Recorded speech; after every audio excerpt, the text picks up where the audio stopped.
Hi, I'm Hao Jian. So I'm going to present our project, software-defined cooking, using a microwave oven. This project is collaborated with Jinxian, Swaron, and Jason. So cooking is the application of heat to ingredients to transform them by chemical and physical reactions. Software-defined cooking is about programmable heating, which can heat the food in a software-defined thermal trajectory. One example is cooking a bacon.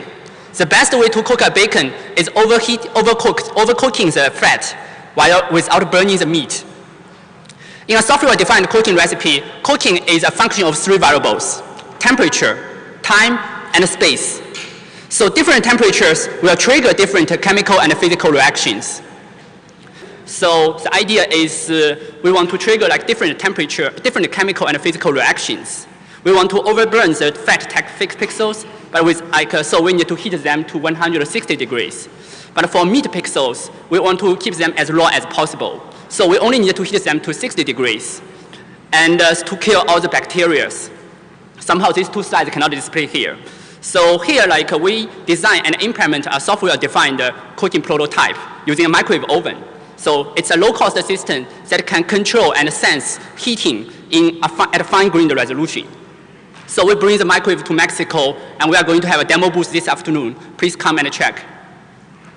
So these are the results of microwaving wet thermal paper. Black spots indicate high heat. The top two photos are the results from traditional microwave oven, without and with a turntable.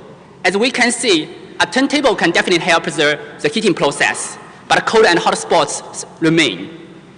Our system will improve the process from two perspectives. On one side, our system can heat the content more evenly. On the other side, we want to control the heating at a fine resolution. So, for example, we heat a MobiCom pattern here. So today, microwave is the third most popular cooking equipment in the US. However, microwave is used as a blunt heating device rather than a precise cooking equipment. Users often only use microwave to reheat leftovers because the heating is uneven and unpredictable. So if we dive into these problems, the blind heating is actually a twofold problem. First, the microwave doesn't know how much heat each pixel has already absorbed. Second, there is no way to actuate heating on a specific food pixel. To address these challenges, we built a closed-loop system to enable smart heating. We first developed a sensing module that can sense the real-time EM field inside the microwave. We then built an actuation module that can enable precise heating. First, heat sensing. One important challenge of working with microwave is it's dangerous. Indeed, most sensors, batteries, or electronics, they are not microwave safe. Specialized microwave safe sensors are super expensive and delicate. For example, the microwave synthesis workstation, which is used in the chemistry labs, which often costs more than $80,000. Instead, we use neon lights as a sensor. So each neon light has two electrodes and in a glass container and filled with low-pressure neon gas. Neon lights glow at in a strong EM field, and the brightness is proportional to the EM field strength. These neon lights are super cheap, microwave safe, wireless, and battery-free. These lights only glow when the EM field strength exceeds a certain threshold. However, if the field strength is too strong, these neon lights will burn. So we need to tune the neon lights to the right sensitivity. And it will not always be dark, but it also will not burn. The Y extension of the electrodes actually can be viewed as an antenna for energy harvesting process. In general, the longer the Y is, the more sensitive the neon light is to the EM field strength. However, a high sensitivity also means neon lights are more likely to be burned. So we run several experiments and decided the length at 8 millimeters, which provides a reasonable sensitivity, and they don't burn. We then place 64 neon lights on a turntable and a microwave cover. We set the space between neon lights to 3 centimeters, which is much smaller than the wavelength of 2.4 gigahertz. So we can sense the EM field at a high resolution. And when we place a plate on the turntable, some of the neon lights can be blocked. We place optical fiber to conduct a light signal outside of the neon lights, outside of the microwave oven. We then place the web camera in front of the microwave oven for light signals, and we place a thermal camera on the top of the oven. The web camera can provide us a 3D EM field strength distribution, and the thermal camera can offer us the temperature observation. We later combine these two cues using an extended Kalman filter.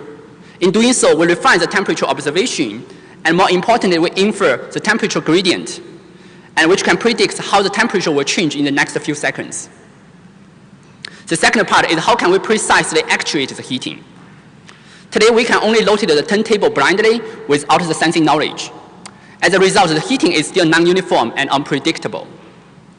We embed the turntable into the sensing pipeline. At any time t, we have desired a heat pattern for the recipe and the current temperature distribution from the sensors. We can compute the heating gap by comparing the differences. Our sensor also provides us the temperature gradient, so we know the heating power at a different rotation angle. And combining the heating gap and the temperature gradient, we adjust the rotation plan in real time. But one challenge here is that microwave heats food through a 3D standing wave. We cannot heat an individual pixel independently. In fact, the heating pattern changes across different rotation angles. To solve the problem, we select a set of heating patterns whose union is equivalent to the heating gap. So indeed, it's a special knapsack problem, and please check our optimization details in the paper. Using the approach described above, our system can heat the thermal paper evenly. But how did we draw the MobiCom on the paper? We use microwave accessories to redirect microwave energy. So for example, microwave susceptor can absorb microwave energy in a more effective way, and while microwave shields will reflect microwave energy. To draw the MobiCom pattern, we use patterns like microwave susceptors and ensure heating covers this pattern. So we evaluated the system using thermochromatic pigment to colorize. This colored rice will turn pink if the temperature exceeds 31 degrees. We evaluate the system from two perspectives. First, we test whether SDC can heat the rice uniformly. We use the original microwave oven as the baseline. Here are the output from the uniform heating process. So the red zone means the well-cooked area, and the gray area actually are the cold spots haven't been heated. From the left to right, it's I take the picture every 30 seconds.